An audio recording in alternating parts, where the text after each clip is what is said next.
The house on Cherry Lane was unassuming. It had been empty as long as I could remember. Every once in a while, other kids said they saw a shadow in the window, watching them, but not me. I tried. I would stare a long time. Never saw nothing. From the outside, anyway. Mama said the house had been empty as long as she could remember, too. No one seemed to know what was wrong with the place. No one wanted it. The house never changed, though. It wasn't one of those that decayed with time. It looked like someone was caring for it. Just never saw them do it. It was made of brick that withstood time. Rose bushes out the front that never got trimmed, yet bloomed every year. The yard stayed green while everyone else's dried to brown. No one knew who was taking care of the land or how. It was strangely beautiful. Cherry Lane was what they called a suburban farm town. Neighbors close enough to hear you yell, but people still had chickens, goats, horses, and more. Our house was across from the house. You had to say it that way, the.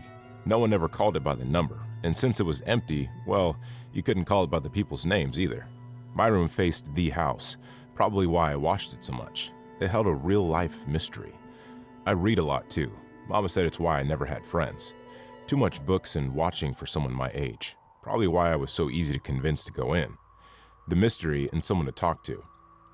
Bailey, what you doing? Go away, Roy. Aw, come on, Bailey. No. I was just gonna ask you to come to the house with me. I found a way in. I froze dead in my tracks. You know that's a bad idea, Roy. You know you want to. Meet me after dark. He rode away on his bike. I never knew where he came from or where he went, but he was always around.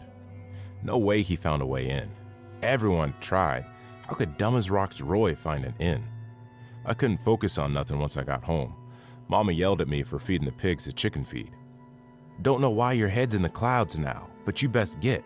No use in me having to do the chores twice because you can't do it right the first time. I went inside and watched the house. Mama called for dinner and I ate as fast as I could to get back to watching. As the sun set, I slipped out my window. There was a pine tree outside my window I could just reach. Made for an easy escape, not that I ever used it till now.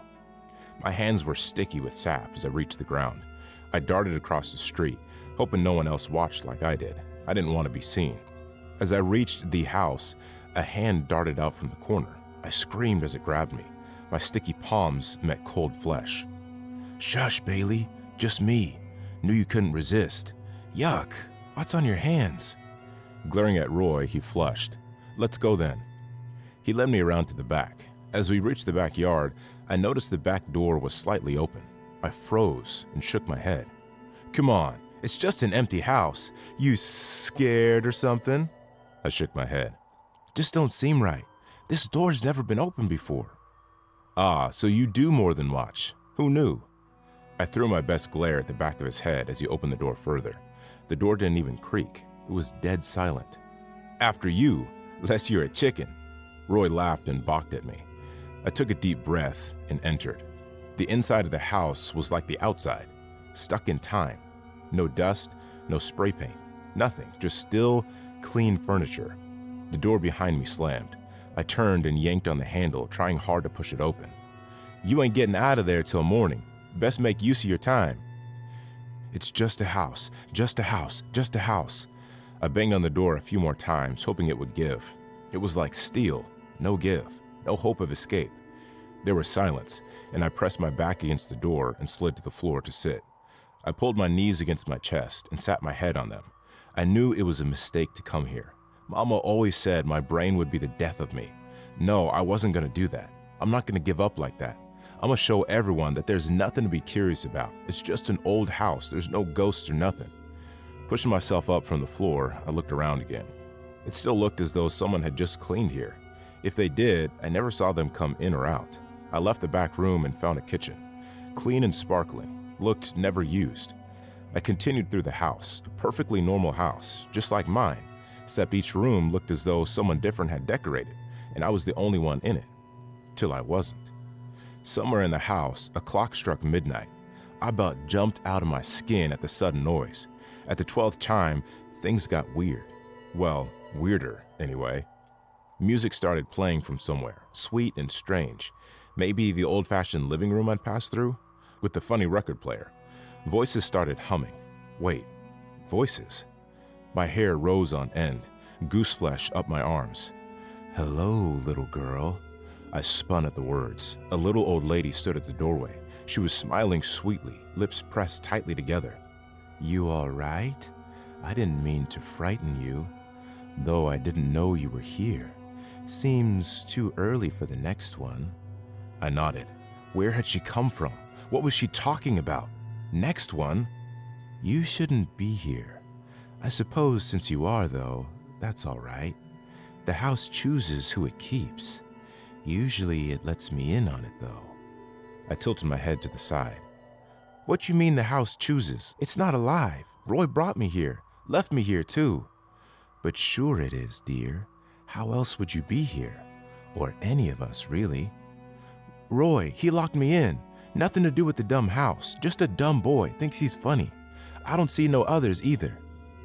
The grandmotherly look seemed to crack. The rage that crossed her face was unreal. She bared her stained teeth.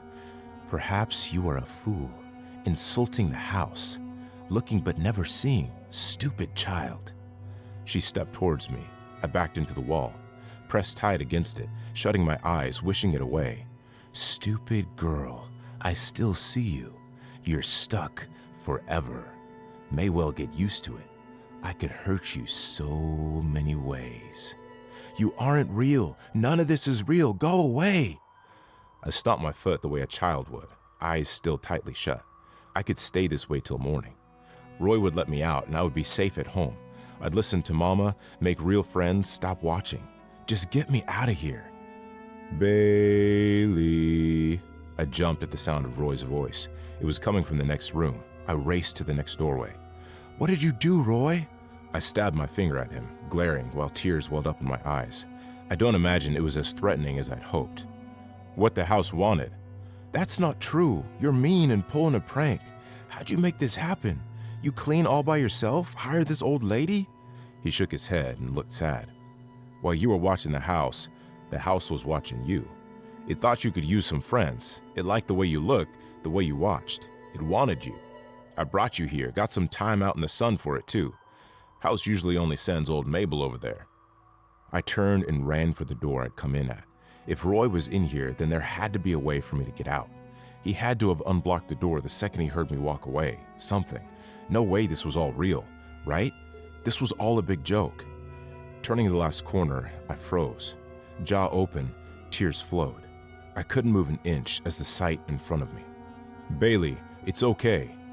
I hadn't even heard him come up behind me. I shook my head. I started to shake. In front of me, curled against the door, was me.